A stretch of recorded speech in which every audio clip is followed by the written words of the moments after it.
So you opened up the recording of this episode, Josiah, with the most disgusting invitation to start our Skype call that you ever have, which was a humble "take me" is what you said, and I almost thought like maybe we just shouldn't do the pod tonight then.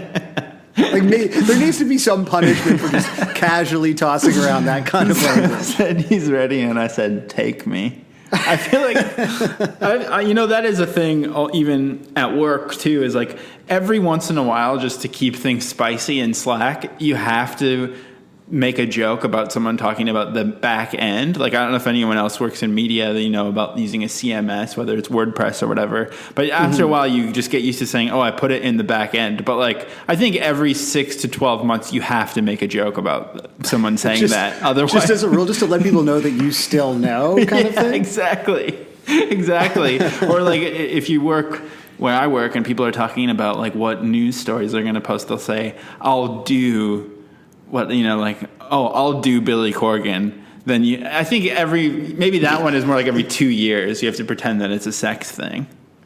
Right. Okay. So this was sort of in a lot of ways like we do the like lovers fumbling joke on pod a lot, but I feel like our off pod life is fairly. It was getting stagnant. Fairly PG. Yeah. So you're like tossing in some sort of like Take Me is up there with like make love in terms of like truly revolting sounding phrases that I can never imagine anyone using. Anyways, this is too good for the Patreon episode. This is exactly what I was telling you not to do.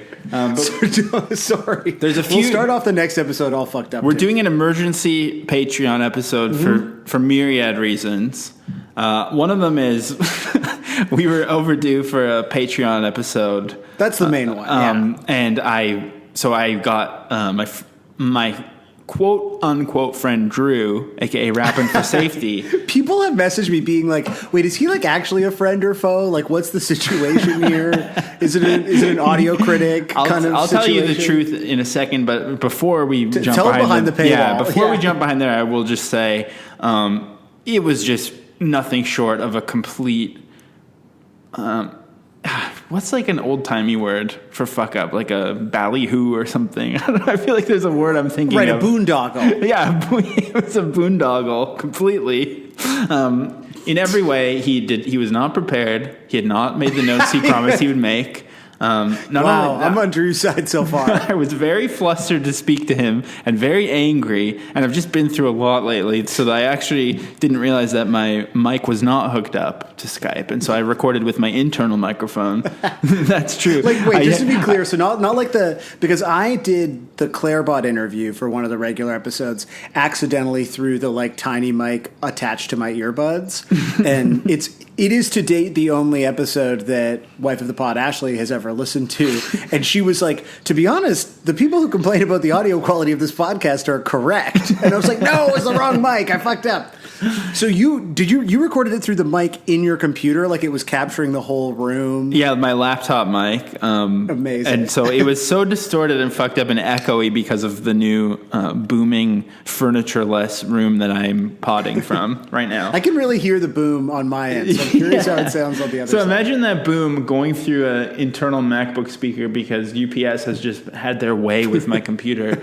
And so it was so... They did take it. They did. They took me. And that's why I'm kind of getting addicted to it, to be honest. My audio was so fucked up, I literally did have to get my friend Jay Arner to he's like a serious producer, and he spent hours salvaging the audio only for the episode to come out and everyone to hate it because of the animosity between Drew and myself. So I thought, you know what, that's one reason why we need to do an emergency episode. And then the other reason, I've wanted us to do like a Blink-182 new album predictions episode for a long time. I keep blowing you off. You've been pushing this, and I feel bad. You've been going to Turks and Caicos with Imagine Entertainment. You've been just gallivanting around.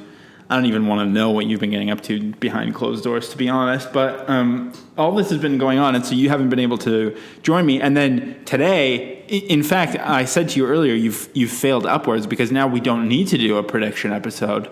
Today, 9/11. The album leaked. And so we can actually just share our first fresh thoughts. It's like a first reaction YouTube video. So you and I can just kind of do a track by track, first thought, best thought, what's the deal with 9 episode. Amazing. Okay, so we're going to jump behind the paywall. You're going to tell us whether you actually like Drew, and we are going to listen to 9 for the first time together. Exactly. No, exactly. Wait, yeah? Yeah. Okay, cool. Okay, so are we behind the paywall now? Yeah. I mean, we forgot to tell them where to go. But imagine like listening to the 6-minute preview Christ, and then on. being like, I wonder how to do this. Okay, patreon.com/Blink155, Blink155 pod. No, One of those. no pod. It's in the fucking description.